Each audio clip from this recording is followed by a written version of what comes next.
नहीं था। उसने जो लूटपाट की है वो अपने किंगडम को इनरिच करने के लिए की है, जबकि हकीकत यह है कि खुद महमूद गजनवी के साथ आए हुए उसके राइटर उतबी उसने अपनी किताब तारिकुल यामनी में लिखा है कि जब उसने मंदिर पे कब्जा कर लिया और उसके पास राजा और पुजारी पहुंचे कि ये शिवलिंग मत तोड़िए, इसके लिए हम 1 करोड़ स्वर्ण मुद्राएं देने को तैयार हैं, और उसके सलाहकार गए तो जानते क्या जवाब दिया महमूद गजनी ने कि मैं तोड़ूंगा जरूर इसलिए कि कयामत के दिन मैं बुत फरोश के रूप में जाना जाऊं, बुत शिकन के रूप में जाना जाऊं, बुत फरोश के रूप में। यानी कहीं नहीं पता पढ़ाई जाती, यानी ट्रेवल, यानी मैं एक बुत फरोश का मतलब हुआ कि जो मूर्तियों के साथ बिजनेस कर रहा हो उसके लिए नहीं, मूर्ति को तोड़ने। और अंत में एक बात कहता हूं, आज की युवा पीढ़ी है, देखिए सिर्फ नैरेटिव क्या है, फिल्में हम लोग देखते हैं, युवा पीढ़ी को प्यार मोहब्बत की बातों में बड़ा आनंद आता है। एक लाइन और कह दूं तो प्यार मोहब्बत की बात हो तो क्या नाम याद आते हैं? शाहजहां, नूरजहां, जोधा अकबर, सलीम अनारकली,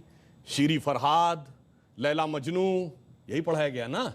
जबकि एक मुगल बादशाह बताइए जिसकी 1 दर्जन से कम ऑफिशियल बीवियां रही हूं, और एक भी बादशाह बताइए इसके 250 कैसा प्यार था तो 10-10 के साथ हो जाता था। स्त्री के प्रति समर्पित निष्ठावान प्रेम का प्रतीक 3 पीढ़ियों से हमारे दिमाग में ऐसे भर दिया गया कि बच्चे से पूछिए तो उसे यही याद आता है। इसे कहते हैं एजेंडा, और एजेंडा सिर्फ एक तरफ नहीं था। इंडिया गेट के सर्किल पे घूम जाइए, बाबर रोड, हुमायूं रोड, अकबर, वो सब तो अलग है, आपको मानसिंह रोड भी मिल जाएगी मगर राणा प्रताप रोड नहीं मिलेगी।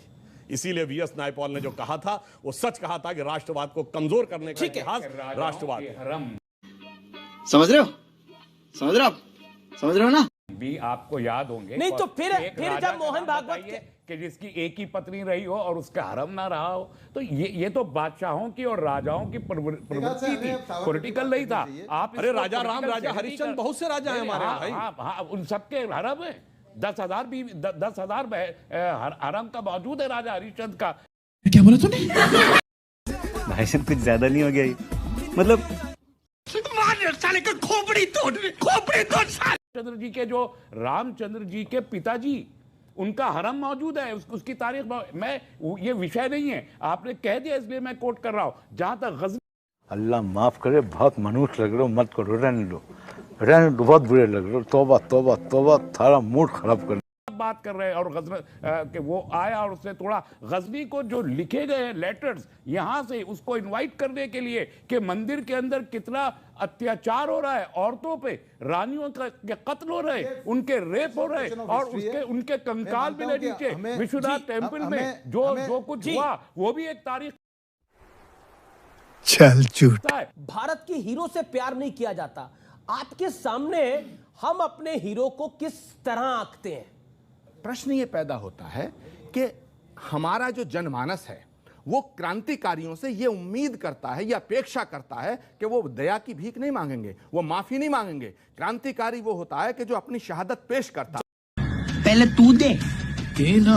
एक सेकंड पूरा करने दीजिएगा। तो मैं पूरा अभी उदय जी पूरा करने दीजिएगा। मैंने किसी के बीच में मैंने नहीं बोला। अब मुझे देखिए, इतिहास को परिवर्तित नहीं किया जा सकता। मैं कह रहा हूं कि वीर सावरकर जी एक क्रांतिकारी थे, लेकिन जब ये सच है तो ये भी सच है कि उन्होंने अपनी दया याचिका दाखिल की थी। तो हम एक सच को तो स्वीकार कर रहे हैं और एक सच को स्वीकार नहीं कर रहे हैं, ये हमारी संकीर्णता है। हमें विराट होना चाहिए, हमें विराट होना चाहिए। विराटता का रूप क्या है? सावरकर जी की याचिकाओं का जो पूरा जो एक उस पर एक भ्रम फैलाया जा रहा है, बिल्कुल गलत है। सावरकर जी शिवाजी नीति के फॉलोवर थे, सावरकर जी चाणक्य नीति के फॉलोवर थे, सावरकर जी कृष्णा नीति के फॉलोवर थे, और उनको गांधी के मूल्यों से तोलना उनके साथ सरासर उनके साथ एक अन्याय है। सावरकर जी ने अपने खुद की किताबों में इसका उल्लेख किया है, माय ट्रांसपोर्टेशन फॉर लाइफ, अंधकार, अंडमान के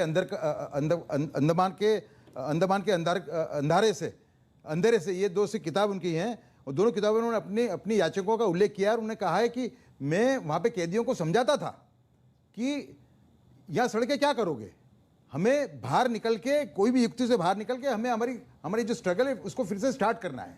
हमारा उद्देश्य है ब्रिटिश सरकार को यहाँ से उखाड़ के फेंक देना।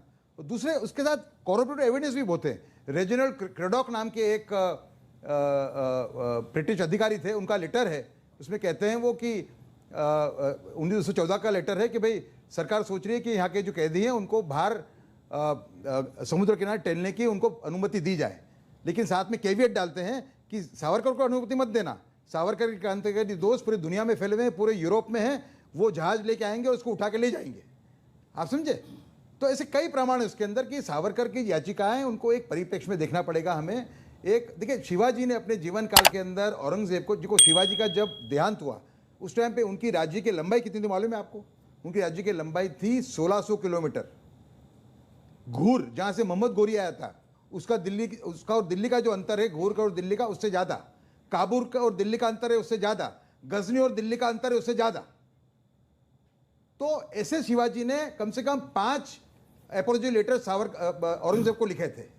हर एक के पीछे एक युक्ति थी, एक स्ट्रेटेजी थी। ये बहुत महत्वपूर्ण पॉइंट आप बता रहे हैं। उनका जो उद्देश्य था वो था हिंदवी स्वराज्य। परिप्रेक्ष्य में भी समझना इसके लिए- चाहूंगा, जो 9 लेटर्स पर क्लीवेंसी के, उनका क्या परिप्रेक्ष्य था? नहीं, 10 लेटर है, 9 नहीं 10 है। आप जरा फिगर सा गलत बता रहे हो परिप्रेक्ष्य आप। समझा 10 दीजिए। लेटर हैं जी, 10 लेटर है। ऐसे लेटर कई लोगों ने लिखे हैं। उसका परिप्रेक्ष्य समझा दीजिए, मैं वो समझना परिप्रेक्ष्य चाहता हूं। यही है, परिप्रेक्ष्य ये है कि गांधी मूल्यों से आप सावरकर के एक्शंस की तुलना, उसको सावरकर के एक्शंस का मूल्यांकन नहीं कर सकते आप। आपको सावरकर के जो उनका जो एक्शन था उसको शिवाजी के मूल्यों से, चाणक्य के मूल्यों से या कृष्णा नीति के मूल्यों से उनको